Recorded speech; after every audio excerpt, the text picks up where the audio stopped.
Body کو قبر میں کیوں ڈالا جاتا ہے؟ جلایا کیوں نہیں جاتا؟ فلسفی، ہر چیز کی فلسفی۔ سمندر میں کیوں نہیں پھینکا جاتا؟ فریز کر کے کیوں نہیں رکھا جاتا؟ اسے دفن کیوں کیا جاتا ہے؟ پہلی بات، مرنے کے بعد انسان کی باڈی سے جو بدبو آتی ہے وہ کسی حیوان کی باڈی سے بھی نہیں آتی۔ یعنی آپ نے مرے ہوئے کتے کی جو بدبو آپ نے جو محسوس کی ہو کچھ لوگوں نے، اس سے بھی زیادہ بدتر بدبو ہوتی ہے انسان کی باڈی میں۔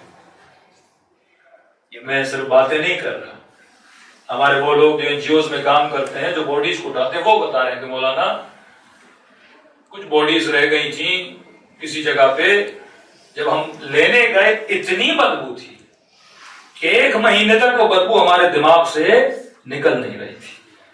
امیر المومنین کا جملہ سن، اولہ نطفہ وآخرہ جیفہ، ابتدا بھی تیرا گندا ترین نطفہ، نجس، انتہا مردہ، ایک لاشا، بدبودار لاشا، عزیز سے عزیز ترین آدمی ہو، ابھی بہت بڑا مولانا ہے، مر جائے گا ایسی بدبو آئے گی، لوگ کہیں گے جلدی پھینک کے آ جاؤ اسے۔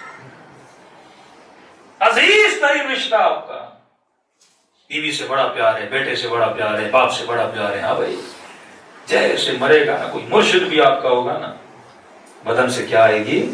ایسی بدبو آئے گی، 2 دن بندہ گھر میں نہیں رکھ سکتا اس کو۔ لہٰذا حکم ملا اسے کیا کرو؟ دفن کرو۔ دفن کیوں کرو؟ جلائیں کیوں نہیں؟ دریا میں کیوں نہ پھینکیں؟ اللہ کا قانون ہے کہ ہر شے اپنے اصل کی طرف پلٹ کے جاتی ہے۔ اللہ کا قانون ہے، یاد رکھیے، جو چیز جس چیز سے بنی ہے وہ چیز وہیں پہ پلٹ کے چلی جاتی ہے۔ باڈی کہاں سے بنی؟ مٹی سے بنی۔ اب آپ کہیں مولانا مٹی سے نہیں بنی، نطفے سے بنی، خون سے بنی۔ خون کس چیز سے بنا؟ اصل کی طرف جاؤ نا۔ آپ نے پھل کھائے، پودے کھائے، آلو کھائے، ٹماٹر کھائے، یہ سارے کہاں سے نکلے؟ مٹی سے نکلے۔ اور جب آپ نے کھائے اس سے کیا بنا؟ پروسیس ہو رہا ہے نا۔ ایک آپ نے دانا زمین میں ڈالا، مٹی نے اسے درخت بنایا، اس درخت سے پھل آئے، پودے آئے، وہ آپ نے کھائے، اس سے خون بنا، خون سے نطفہ بنا، نطفے سے علقہ بنا، مضغہ بنا، یہاں تک کہ جسم اور باڈی کمپلیٹ ہوتی کر یہ انسان بنا۔ پھر واپس یہی انسان پلٹ کے کہاں جائے گا؟ اسی مٹی میں جائے گا۔ پھر میری پوری باڈی مٹی میں جائے گی، پھر یہ باڈی مٹی بن جائے گی، پھر اسی مٹی سے کوئی پودا نکلے گا، پھر کوئی کھائے گا، پھر باڈی بنے گی۔ یہ پروسیس صدیوں سے چل رہا ہے۔ جس طرح مٹی سے لکڑی بن کے نکلتی ہے، جس طرح مٹی سے لوہا نکلتا ہے، جس طرح مٹی سے پیٹرول نکلتا ہے، اسی طرح مٹی انسان جنم دیتی ہے نا۔ اور یہی انسان واپس پلٹ کے مٹی میں جاتے ہیں، پھر مٹی بنتے ہیں، پھر لاکھوں انسانوں کی باڈیز بنتی ہیں، لیکن روح ایک ہی بنتی ہے۔ روح مٹی سے نہیں بنتی۔ تبھی کا انا للہ و انا الیہ راجعون۔ للہ کیوں کہا؟ کہ نفخت من روحی۔ جب یہ بچہ 4 مہینے کا ہوا تو خدا کہتا ہے میں نے اپنی روح سے پھونک ماری، سمجھو ہم سب روح واحد تھے، یعنی عالم ملکوت میں ایک روح تھی۔ اور جب متعدد بدن بنے، ملٹیپل باڈیز بنی، تو یہ روح پھونک اللہ نے پھونکی، اور متعدد بدنوں میں ذرہ ذرہ ارواح کا چلتا گیا اور ایک انسان متشکل ہوا۔ پھر واپس یہ روحیں کہاں پر جائیں گی؟ جہاں سے آئی تھیں وہیں پہ پلٹ کے جائیں گی۔ یعنی جسم جہاں سے بنا تھا اسی مٹی میں جائے گا، اور روح جہاں سے آئی تھی وہیں پہ پلٹ کے چلی جائے گی۔ آسان کر کے سمجھاؤں، آپ ہاتھ میں ایک بال لیجئے، یہ میرے ہاتھ میں بال ہے، میں بال زمین پہ ماروں گا، واپس کہاں آئے گی؟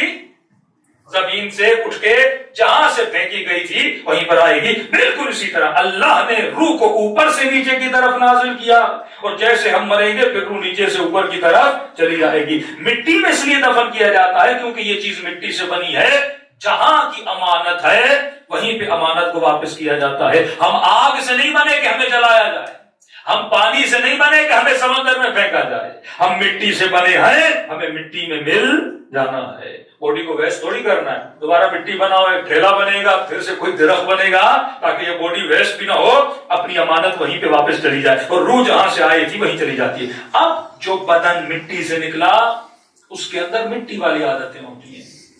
کبھی کبھی بارش ہوتی ہے، آپ کو وہ مٹی کی خوشبو کتنی اچھی لگتی ہے، اس کا تعلق آپ کی فطرت سے ہوتا ہے۔ ان دونوں عادتوں کو آپ نے الگ کرنا ہے کہ بھائی میں بدن نہیں ہوں، بدن ایک گاڑی ہے جو اللہ نے مجھے دی ہے، چلتی ہے، ایک دن پرانی ہو جائے گی اور اس گاڑی کو میں نے چھوڑ کے پھر عالم برزخ میں ہماری روح کو نیا بدن دیا جائے گا، ایک نئی باڈی دی جائے گی۔ روح وداؤٹ باڈی نہیں رہ سکتی، روح ہمیشہ، روح کو سواری کی ضرورت ہے۔